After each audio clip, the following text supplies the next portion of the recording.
A day in my life as a bayot naabot sa Jamaica. Oh, for today's video day.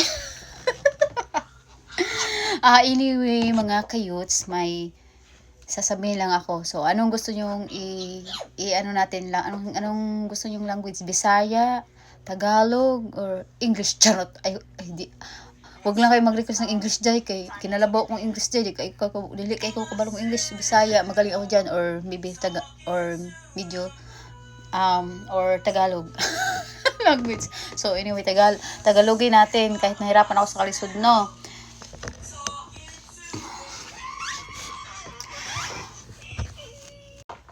So may mga nagtatanong kasi sa akin Jai kung paano makakuha ng APAM, or sinasabi nilang foreigners, no? So sa akin kasi Dai, nakita lang po niya ako sa FB. So doon niya ako natagpuan sa FB, no. So that time na nakita niya ako sa FB Dai, that time Dai nga na nakita niya ako sa FB, wala talaga akong balak noon na maghahanap pa ng lalaki para makasama habang buhay. Hindi na talaga ako naghahanap noon. Huminto na talaga ako noon. Then, so ito namang husband ko dyan, so interested ka eday. Bisaya mo kayo interested ka iba. Na ingon siya na nangita siya ka ng maybe magkita daw mi sa Philippines kasi naghahanap daw po siya ng mapangasawa at papakasalan. So 1 week kami nag-uusap Day. Nung natagpuan niya ako sa Facebook, nag-message siya agad, tapos nagsabi siya sa akin na you're maganda, you're guwapa. So sabi ko, are you Filipino? Sabi naman niya, no, I am American. So, yun, 1 week lang kami nag-uusap Day. Tapos, pagka linggo, lumipad agad siya papuntang Pinas. At, dahil taga Dipolog City, ako Day, sabi niya, akala ko, punta niya ako sa Dipolog City. Tapos, hindi siya tumuloy na pumunta sa Dipolog City. Pinadala lang niya ako ng 5,000 pesos. Nagtanong siya sa akin kung magkano para ako na lang pupunta sa Manila. Doon na lang kami magkita. Kasi, ang balak niya kasi, pupunta kami sa El Nido, Palawan. Sana kaso hindi yun natuloy. So, sa Puerto Galera na lang kami pumunta. Puerto Galera, Oriental Mindoro na lang kami pumunta. So, then, nagkita kami sa Ninoy Aquino Airport. Yes, Ninoy Aquino Airport, Ninoy Aquino sa Manila.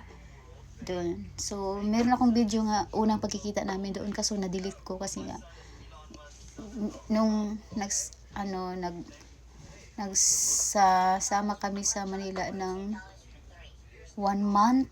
Yes, then after that bumalik siya ulit sa Amerika para magtrabaho. Pero nung dumating na siya sa Manila, dahil di ba 1 week na kami nag-uusap, nung dumating na siya sa Manila, mga ilang araw, pinakasalan niya ako sa judge lang kami dyan. Dapat sana sa simbahan, kaso pag sa simbahan kasi maraming process sa simbahan dyan. So sa judge kami dahil mabilis lang, magbayad ka lang ng babayaran mo lang sila. So nagbayad yung partner ko, nagbayad si Hamido ng magkano yun, nasa 45,000 I think. Unang sinabi 30,000 or dinadagdagan ng 45,000 or nakalimutan ako na Day.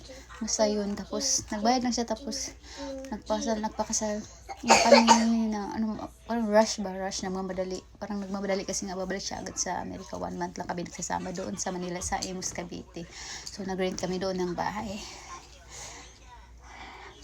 Then marami ding nagtatanong sa akin paano malaman kung seryoso ang mga APAM or foreigners. foreigner. So, para sa akin, kasi siya, ang seryoso para sa akin yung pupuntahan ka, papakasalan ka, ganun. Pero, syempre, magsasama muna kayo sa isang bubong, no? Para makilala nyo ang isa't isa.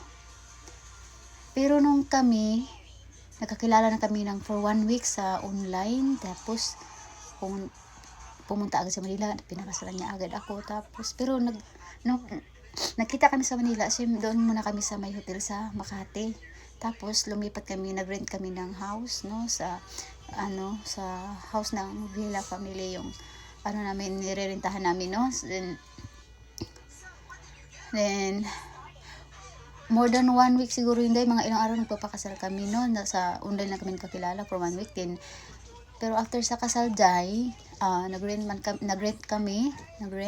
sa Imus Cavite ng 1 buwan. So, doon namin nakilala ang isa't isa, yung mga ugali namin, kung ano kami, mga ganun. Minsan nag-aaway kami, minsan hindi magkaintindihan. Doon na lumalabas yung mga ugali namin sa isa't isa sa 1 buwan. Then, after that, bumalik siya ng Amerika para magtrabaho dahil mag-graduate din ang kanyang bunso na anak. Kasi meron siyang 3 anak. So, ayan. Then, yun lang ang aking masasabi mo sa ngayon. So, then meron ding nag-message sa akin na, or magsasabi sa akin na, bigyan mo naman kami ng APAM, or bigyan mo naman ako ng APAM. So, ang masasabi ko lang, may mga nakakilala ako or kakilala ng partner ko, pero mahirap kasi na magbigay tayo ng APAM na siyempre hindi pa natin kakilala sila, bagong kakilala pa lang kasama sa trabaho. Siyempre pag ibigay natin yung sa kanila, baka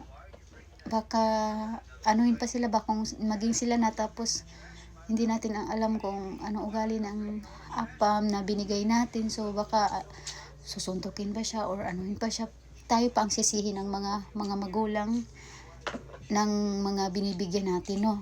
Diyan ako natatakot. Yan ang nakakatakot, Chay, kapag nagbigay tayo ng APAM, tapos baka sasaktan sila nung APAM na binigay namin, baka kami pagsisihin ng mga magulang nila.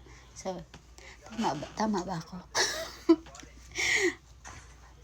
But kaya gusto kong magbigay, pero parang dalawang isip rin ako, kasi baka sasaktan sila tapos akong sisisihin ng mga magulang nako, baka ano pang mangyari sa kanila kung sakali. Kasi siyempre binigay lang natin, hindi pa natin masyado kakilala yung APAM na binigay natin. So, and then ano pa bang sasabi ko? Hindi ko matandaan, makalimutin ako. Kaya nakabisa ko ng ganito kasi kagaling lang namin, nag-out kami, kumain ng ice cream. Pero hindi ako kumain kasi nakaka-diabetes yung ice cream kapag kain ng matamis. So yun, yun lang, na doon lang niya ako natagpuan sa IP, tapos hindi na ako naghanap nun. Masyado, so siya lang ay masyadong interested lang siya na makapangasawa ng Pinay. Kasi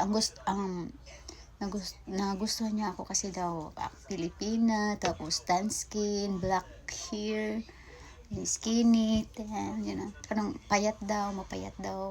So hindi lahat ng APAM na gusto payat or maganda. Pero sinabi ko naman na bakit ako, marami namang mas maganda dyan, walang kapansanan ako na may kapansanan sa mata ko, sa right eye ko. Pero wala naman daw yan. Anong magagawa daw? Wala naman daw yung mata-mata dyan. Importante, maalaga, mapagmahal. Ayun. Tsaka, isa sa lahat, yung hindi scammer, Filipina woman. Yung hindi ka scammer, yung hindi pira lang ang no? Yung ganun, kailangan mahal yung isa't isa, ganun, no? Yun. So, yun lang masasabi ko, mga kayot. So, bye. Thank you. God bless po. Bye.